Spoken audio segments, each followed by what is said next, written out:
Simon McFarlane from SmileNShine, and the reason we're here is to discuss the story about the young man who managed to stab and kill his teacher. And now, we are advocates for young people, but we are not condoning what he done in any way, shape or form. But what we are doing is saying, look, everything happens for a reason. I don't believe that this student just one day got up and stabbed his teacher because she told him to throw his chewing gum in the bin. I don't believe that that was the reason. But I do believe that he was finding it difficult. He was finding it difficult, and he wasn't being motivated in the way that he should. In fact, he was passing with flying colours in each and every single one of his subjects except for Spanish. And if he was getting the support, the love, the motivation that he needed, I doubt very highly that this would have happened. And like I said, I'm not condoning it, and I know this is a very contradictory statement. It's very contradictory. There's going to be people who disagree with me, and that's fine. But I'm saying that no one just one day has a teacher and just stabs them. No one.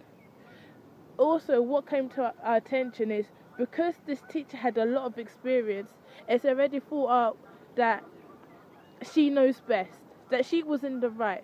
She was in the right. She had been teaching for 40 odd years, so she must know everything. She was a great person. But no, and many times in the work that we've done as SmileNShine, we found that the teachers with experience, they're usually the worst. They're usually the worst at dealing with young people. Yes, they know how to teach them very well, because many have got degrees, masters, and even PhDs. But this experience, we can't hide behind experience. We can't say because she was experienced that makes her excellent. No, that's not how it works. It's not how it works. We can't say because she had 40 years experience that makes her a great teacher. It doesn't make her a great teacher. What makes her a great teacher is if she's willing to learn, if she's willing to be the student. How do I mean? I mean, she's willing to sit down and say, look, each and every single student is different. No one student learns in the same way. So just because one student is finding it hard, it's not because that's a bad student or I'm a bad teacher, but it means I need to adapt to my way of teaching. I need to see that students may be hurting. His parents had just been separated, had just announced their separation, and he was finding it hard. Since the separation, he actually became distant. He wouldn't really talk to anyone. He didn't really have any friends. Even there were some people, his neighbor called him a dweeb.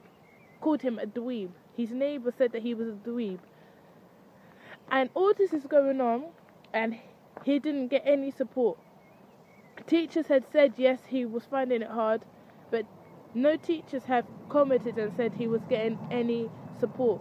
He wasn't getting any help.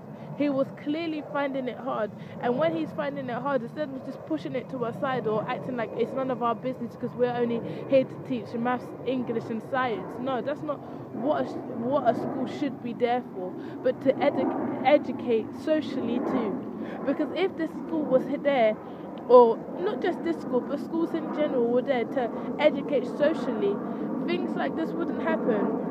When students are finding it hard, when pupils are finding it difficult, they should find comfort in school. They're there 5 days a week for most of the day.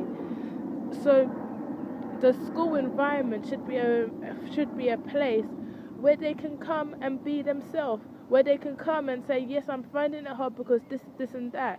Not so the teachers can go soft and be lenient, but so they can understand. Because I think once we have an understanding, then we're able to address each and every single situation differently.